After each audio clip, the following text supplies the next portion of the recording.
Fox, Dumbledore's phoenix, wasn't CGI or a real bird disguised as the mythical creature. It was an incredibly built puppet that looked and felt so real that Richard Harris initially thought it was alive. Taking advantage of the moment, the animatronics controllers continued to fool Harris, making the bird move around and behave like, well, a bird. Pretty good, huh?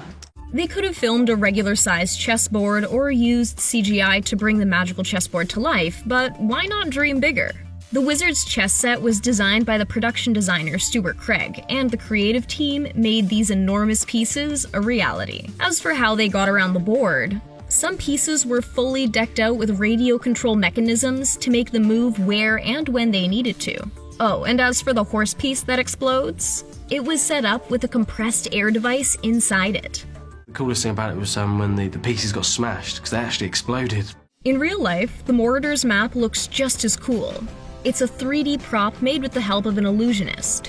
One version was actually constructed to be able to fold itself, with tiny threads that had to be pulled in a certain order in a certain way. Part of the reason they opted to create some real magic was so its existence came across as a realistic item. Everyone, where they are, what they're doing, every minute of every day. Brilliant! Normally, large and otherworldly creatures are dependent on complex CGI, but back in 2002, the Chamber of Secrets went old school and built the giant 18-foot-wide Aragog, which features hair made out of coconuts. A CGI spider would have resulted in much less physical labor on set, that's for sure. It took at least 7 people to move the 3/4-ton puppet that also used aquatronics. Rupert Grint, who really does have a fear of spiders, was extremely nervous on set, but thanks to the incredible puppet, he grew more comfortable with it simply because it was so impressive. The Aragog, the big spider, which is horrible. The magical door of the Chamber of Secrets moves so smoothly that it feels like it would have to be CGI, especially considering the fact that it was made in the early 2000s. The special effects supervising engineer created the door from scratch, making sure it worked in real life just as they wanted it to in the movie.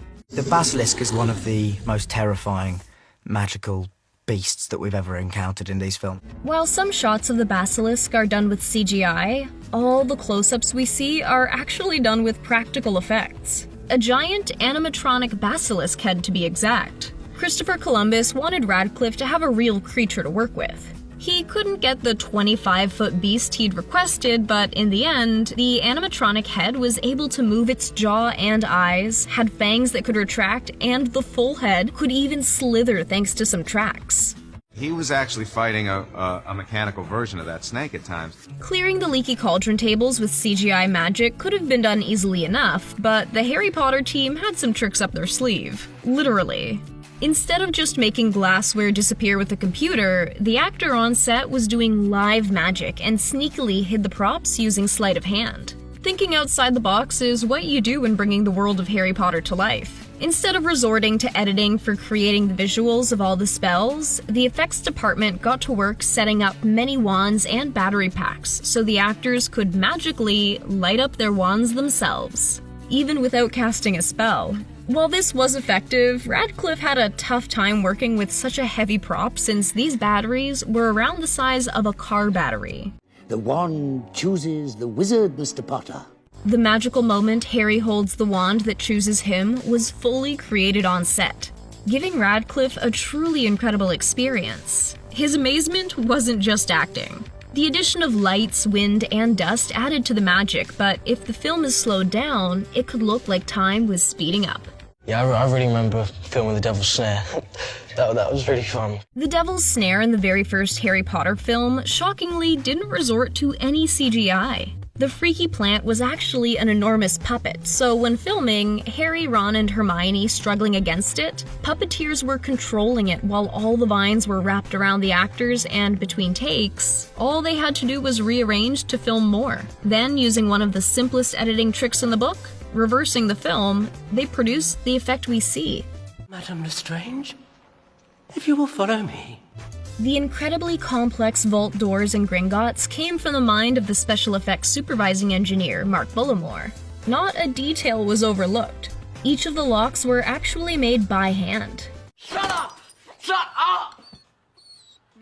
Aunt Marge's balloon moment was so wild to see on screen, we can't imagine what it would have looked like for the filming crew, or the actress who experienced the real-life inflation. The actress Pam Harris filmed the scene with 4 different makeup looks and in a bodysuit that could be pumped with air in a shockingly realistic way. It was hours of effort on the actress's and filming team's part, but so worth the final result.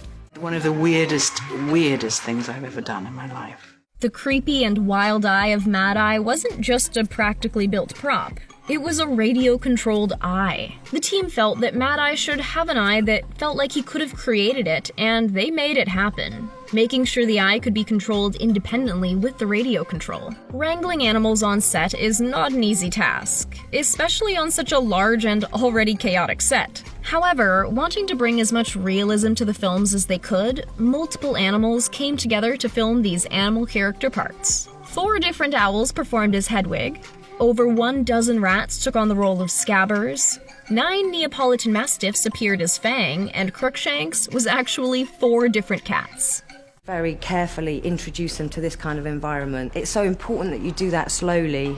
Mrs. Weasley knows how to run a household. She was able to take care of her whole family with the help of her self-working, cleaning, cooking, and crafting tools. All of these were center stage on set as mechanical, practical tools that could take care of the needed effects. Floating books exist in the wizarding world. And in the real world, if you get some special effects people wearing green suits holding books out in the air with their hands. While CGI was done to remove the hands, those books were completely real. It was a sensational shot. When it comes to the background in these magical environments, the devil is in the details, and with such intricate rooms comes a lot of work. Every single wand box we see, and many of which we don't see, was made and labeled. No small task, since there were 17,000 boxes in Ollivander's shop. The fact that the night bus contains surprisingly little CGI elements is a testament to just how big the Harry Potter team dreamed when it came to the world of magic. Actual double-decker buses provided the base of a triple-decker that had a 3rd level welded together. Even its wild speed was created manually. The initial filming saw the night bus speeding around a bit while everyone else moved around slowly, and then they changed the speed the film was played back at to make the magic happen. Considering just how much CGI there is in the final Harry Potter films, we'd expect that tool to be used for the fading of Voldemort's robes, but instead, the costume department was put to work, creating an array of faded robes to use throughout the filming process. It's a raw hem on it, not something I think you can find anywhere else in the entire Harry Potter films. This is not a drill. The Hogwarts Express is real, and not just at a Harry Potter-themed exhibit. The train we see in the movies is called the Jacobite Express Steam Train and is based in Scotland.